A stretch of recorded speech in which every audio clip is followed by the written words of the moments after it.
সাংবাদিকদেরকে বলবো, বসুন্ধরার সাংবাদিকরা,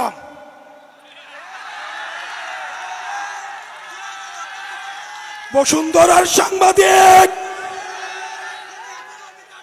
খুনি হাসিনার পক্ষে এই বসুন্ধরার মিডিয়া কি বৈধতা উৎপাদন করেছে আমরা ভুলে যাই নাই। এই বসুন্ধরা গ্রুপের সাংবাদিকরা আবার নগ্ন হয়ে অপরাধের বৈধতা উৎপাদনের জন্য আবার নেমে পড়েছে, আবার আরেকটা একাগার ঘটাতে তারা ষড়যন্ত্র করছে। প্রিয় রাজশাহীবাসী, এই অভ্যুত্থানে যারা দাড়ি পাকাওয়ালা মানুষ কয়জন রক্ত দিয়েছে, আর যারা ছাত্র তরুণ তারা কয়জন রক্ত দিয়েছে, যারা সংস্কার কার্যক্রম বন্ধ করতে চান আপনাদের তরুণদের সাথে বসতে হবে, তাদেরকে জিজ্ঞেস করতে হবে যে তারা আর দাবেদারি করতে চায় কিনা। এই তরুণ সমাজ আর দালালি করতে চায় না, এই তরুণ সমাজ আর দালালি করতে চায় না, এই তরুণ সমাজ দাবেদার হতে চায় না, এই তরুণ সমাজ আর স্বৈরাচার হতে চায় না। সুতরাং যারা সংস্কারের বিরুদ্ধে অবস্থান নিয়েছেন আপনারা জেনে রাখুন, আপনারা এই তরুণ সমাজের বিরুদ্ধে অবস্থান নিয়েছেন, এই জাঞ্জির বিরুদ্ধে অবস্থান নিয়েছেন। দাড়ি পাকাওয়ালা মুরব্বীরা ফেল করেছে, বাবারা ফেল করেছে, তখন সন্তানেরা রাস্তায় নেমে এসেছে, বাবাদেরকে কাঁধে কাঁধ পেতে দিয়েছে রাস্তার মধ্যে যে আমি আছি, আমার কাঁধে হাত দিয়ে দাঁড়াও। জেল থেকে বের হয়ে এসে কেঁদে কেঁদে বলে, আমার মাসুম বাচ্চারা,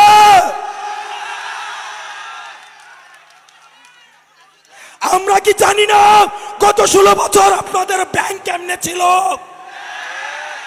আপনাদের ব্যবসা কেমনে ছিল, আমরা সব জানি। কারে ভয় দেখান, আরে কারে ভয় দেখান, আমাদের হারানোর কিছুই নাই, আমাদের ব্যাংক নাই, আমাদের লুটপাটের ব্যাংক নাই যেটা আমরা হারাবো।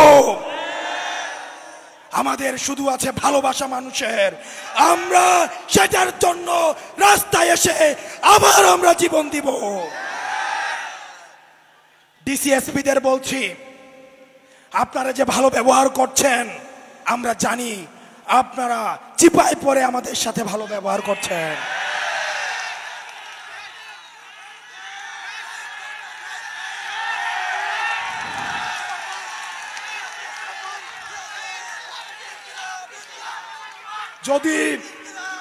যদি হাসিনার পতন না হতো, যদি হাসিনার পতন না হতো, তখন এই ডিসিএসপিরাই গণভবনে প্রমোশনের জন্য লাইন ধরত।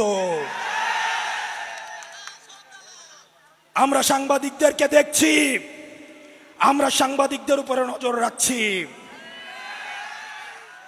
এই সাংবাদিকরাই জুলাই অভ্যুত্থানে আমাদেরকে সন্ত্রাসী আখ্যা দেওয়ার জন্য হাসিনার পক্ষ থেকে পুরস্কার পেত। প্রিয় রাজশাহীবাসী,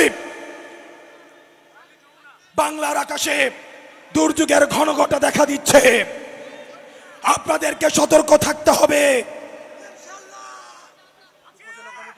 আমরা বেঁচে থাকতে আর বাসা থেকে কাউকে উঠিয়ে নিয়ে গুম হতে দেওয়া যাবে না। কোন মায়ের বুক আর খালি হবে না, কোন ইলিয়াস আর হারিয়ে যাবে না, কোন দেশপ্রেমিক সাংবাদিক বিদেশে থাকতে হবে না। প্রিয় রাজশাহীবাসী, আপনারা দেখেছেন আমি দুইটা বিষয়ে কথা বলবো। সর্বশেষ যারা প্রশাসনে আছেন, আপনারা যদি ভেবে থাকেন আপনারা ক্ষমতাপন্থী হবেন, আপনারা ভুল করছেন।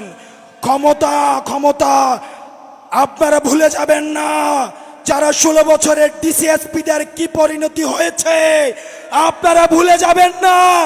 এই দিন না, আরো দিন আছে।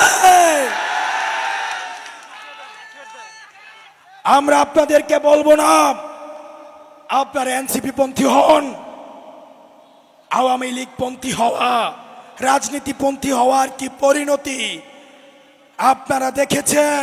সীমান্ত পাড়ি দিয়ে ভারতে পালিয়ে যাওয়ার সুযোগ হয়েছে, ক্যান্টনমেন্টে পালিয়ে যাওয়ার সুযোগ হয়েছে। এই ডিসিএসপিদের আর বাংলাদেশে যদি কেউ স্বৈরাচারের পক্ষে অবস্থান নেয়, যদি কেউ মিডনাইট ইলেকশনে সহযোগিতা করে, এই বাংলাদেশে আর কোথাও, এই পুরো বাংলাদেশে তার আর জায়গা হবে না। সাংবাদিকদেরকে বলবো, বসুন্ধরার সাংবাদিকরা,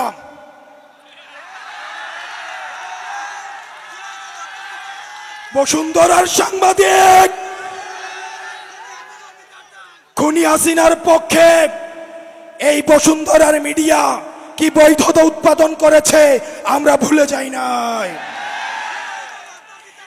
এই বসুন্ধরা গ্রুপের সাংবাদিকরা আবার নগ্ন হয়ে অপরাধের বৈধতা উৎপাদনের জন্য আবার নেমে পেরেছে, আবার আরেকটা 11 ঘটাতে তারা ষড়যন্ত্র করছে।